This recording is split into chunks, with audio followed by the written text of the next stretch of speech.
चवीपुरता हळद,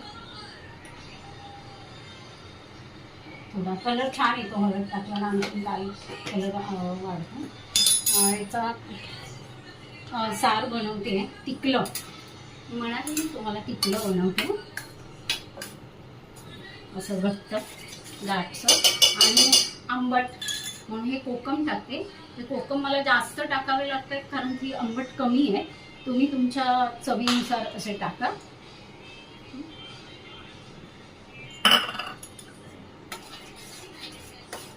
शिजायला द्यायचं.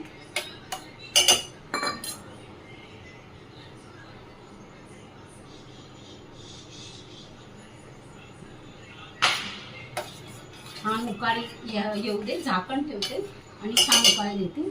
चवीपुरता मीठ, बेताचंच घालायचं, कोलंबीला पण मीठ असतं.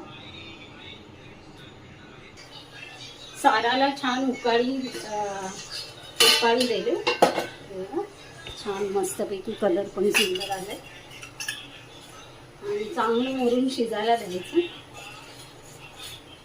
5 मिनिटं ठेवते आणि मग गॅस बंद करते.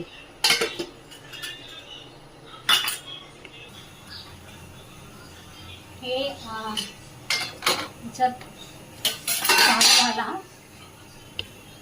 सार झालाय मस्तपैकी.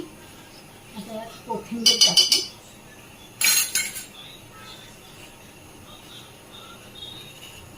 आणि हे आता बोंबील फ्रायसाठी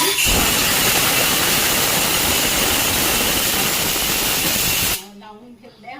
लिंबू मीठ सगळं लावून चांगलं आता पाणी त्याचं काढून टाकलं आणि जेवढं निघतंय तेवढं काढून टाकलं आणि त्याला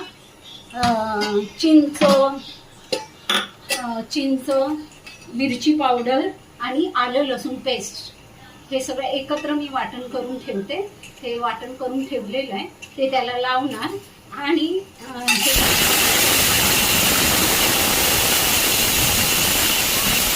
त्याला वरून कोटिंग लावण्यासाठी तांदळाचं पीठ, कॉर्नफ्लॉवर थोडं कुरकुरीपणे घ्यायला आणि रवा आणि मीठ आणि मिरची पावडर, हळद थोडी याच्यात पण टाकली आहे, ती दाखवते तुम्हाला.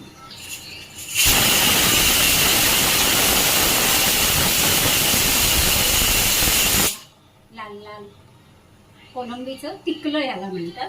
तिथल्या तिथे असं दाटसर असं आणि चांगलं आंबट वगैरे टाकलं की छान चव लागते. आणि कोलंबीला झाकण मारून स्लो गॅसवर शिजायला ठेवायचं, त्याने छान